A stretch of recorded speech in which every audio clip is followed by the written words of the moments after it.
E aí, meu amigo, tudo bem com você? Hoje nós vamos falar sobre a importância da visão.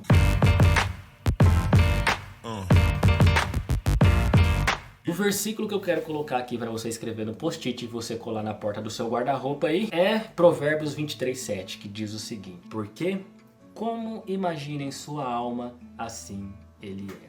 O versículo que eu quero colocar aqui hoje é o Mateus 6, 22 e 23, que você pode ler completo aí na sua Bíblia. E diz o seguinte: se pois os teus olhos forem simples, todo o seu corpo será luminoso. Se porém os seus olhos forem malignos, todo o teu corpo estará em trevas. Portanto, caso a luz que em ti há sejam trevas, que grandes trevas são? Tiago, ele fala assim, muitas das vezes um mau desejo pinga na nossa mente. E o que isso tem a ver com a visão, Gessé? Que esse mau desejo pinga na nossa mente, muitas das vezes, por aquilo que a gente assiste, vê, olha. Por quê? Os nossos olhos, quando ele olha, ele recebe a luz que vem daquela imagem, gera uma projeção na nossa mente e pinga um pensamento. Esse pensamento pode ser normal, pode ser bem, pode ser bom, pode ser tranquilo, mas pode ser um mau desejo. Como assim? Você está rolando o seu feed nas redes sociais, você está andando na rua, passa alguma coisa de promiscuidade e você vê, aquilo ali desperta um mau desejo. E até aí Tiago fala, até aí tá tranquilo, até aí tá de boa, até aí ninguém pecou, até aí ninguém consumiu o pecado. Mas aonde que está o problema? E é uma das citações que eu vi em algum lugar alguma vez, que eu não sei quem falou, que diz o seguinte: o problema de Eva foi passar tempo demais olhando a maçã, passar tempo demais pensando sobre aquilo. O mau desejo pinga na mente porque a gente enxergou, aí traz, né, aquele pensamento ruim e a gente começa a namorar aquele pensamento dentro da cabeça, aquele ato promíscuo dentro da cabeça, e fica dentro da cabeça, e você fica pensando, até ali você não pecou, tá só aqui no imaginário,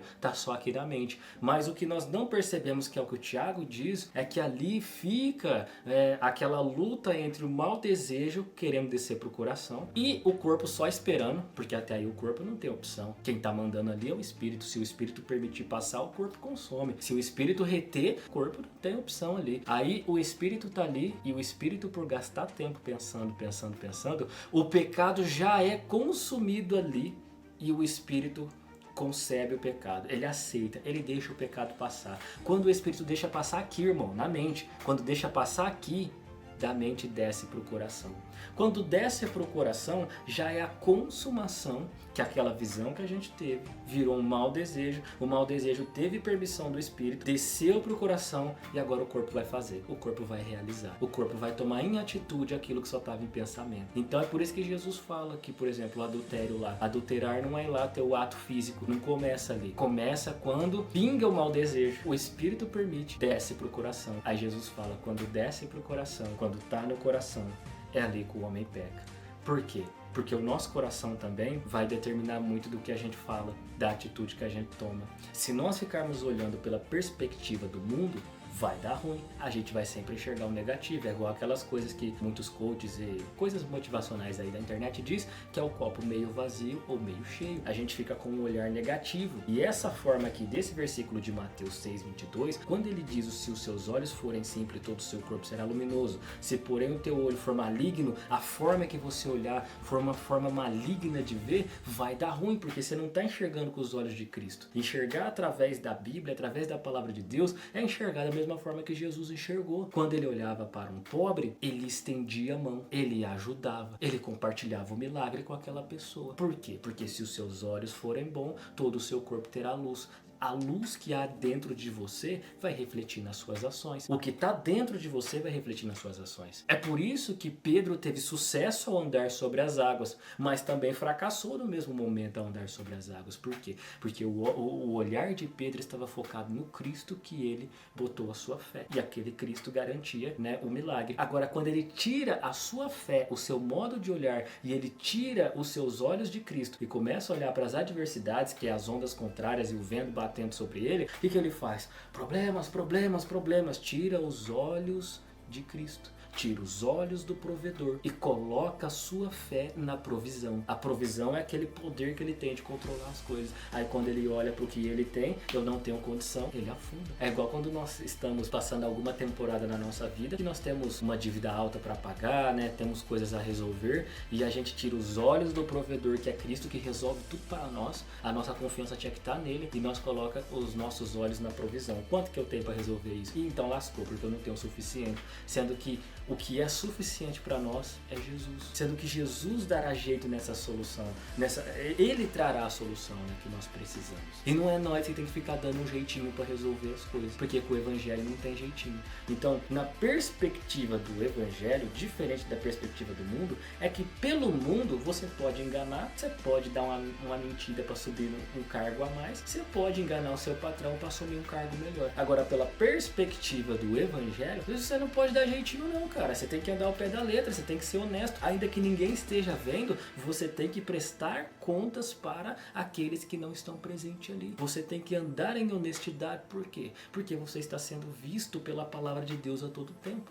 Porque Deus está te assistindo a todo tempo. E isso fala muito dos nossos olhos, cara. Os nossos olhos têm que ser olhos simples e honestos. Não os olhos maldosos, devorador, que quer consumir as coisas desse mundo. Então a nossa visão vai determinar o quanto de luz tem dentro de nós. E eu recomendo que você enxergue assim como Paulo enxergou na perspectiva do Evangelho. Quando nós olhamos para a Bíblia, e a Bíblia fala de visão, muitas das vezes a Bíblia fala de visão da perspectiva que nós temos que enxergar. Quando nós vemos o final do livro de Timóteo, que Paulo ali, né, ele é encerrado na cadeia e daqui uns tempos ali ele é morto e decapitado. Aquela visão que Paulo tem, se nós olharmos para a vida dele com a perspectiva do mundo, Paulo terminou sozinho, esquecido, sem amigos, sem capa, sem livro, preso numa prisão, foi se defender, nem dele ele falou, ele nem se defendeu, ele preferiu pregar o evangelho no fim das contas, ele se lascou de vez, ficou preso ali sozinho, esquecido. Esse é um cara que venceu no evangelho, esse é uma grande referência para nós. Depois de Cristo, Paulo é uma grande referência, mas por que Paulo fez isso? Porque ele olhou para Cristo e enxergou Cristo fazendo o mesmo. Cristo não foi medido pelo nível de seus milagres, Cristo de maneira nenhuma foi medido pelo quanto de gente ele curou, Cristo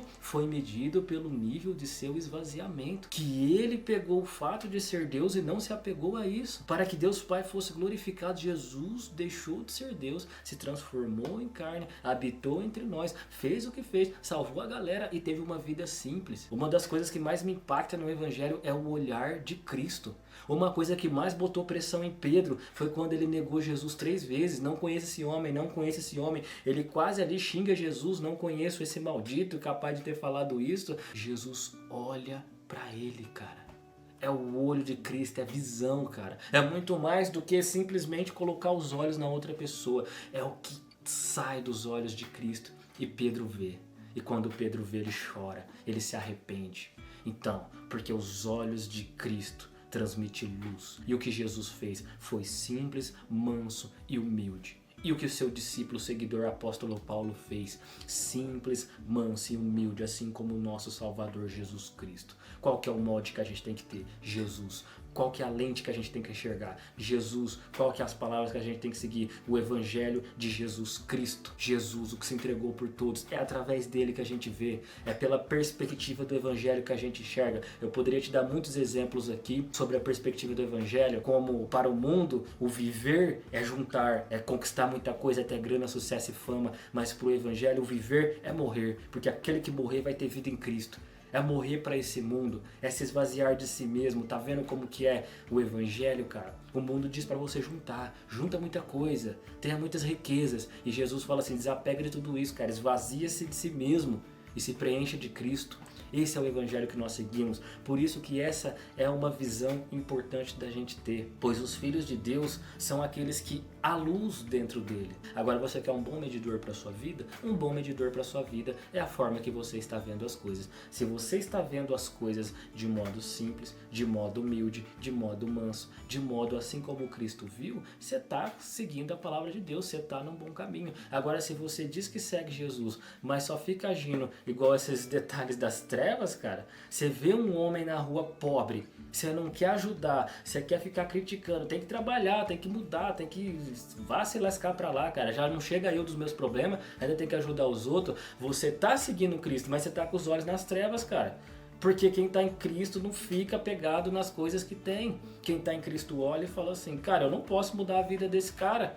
Eu não posso levar ele para o céu, mas eu posso apontar o caminho, mas eu posso dar um copo de água fria para ele, eu posso dar um prato de comida para ele, eu posso facilitar a jornada dele. Então, cara, mude o seu modo de ver, cara. Porque Jesus, ele colocou o modo que nós devemos enxergar, que é através das lentes do Evangelho. Tá aí para quem quiser vestir esse óculos aí, que é o Evangelho. E eu quero deixar aqui uma curiosidade aqui que vai nos ajudar bastante, que é, na Bíblia, a metáfora da visão vai além do sentido físico, destacando como nossa percepção interna molda nossa realidade externa. Então, meus irmãos, se alguém quer conhecer como você é por dentro, é só ver o que você está fazendo externamente. Se alguém quer ver como está seu coração, é só ficar perto de você e ver. Quando passa uma situação e você olha, logo a sua boca vai querer falar. Por quê? Porque é aquele joguinho legal, né? O olho enxerga, ativa o coração, do coração sai a motivação do homem e a boca fala. Então você vê a situação, você já julga. Agora, será que você está julgando bem? Está julgando aqui como se o seu corpo está cheio de luz, ou você está julgando com as trevas?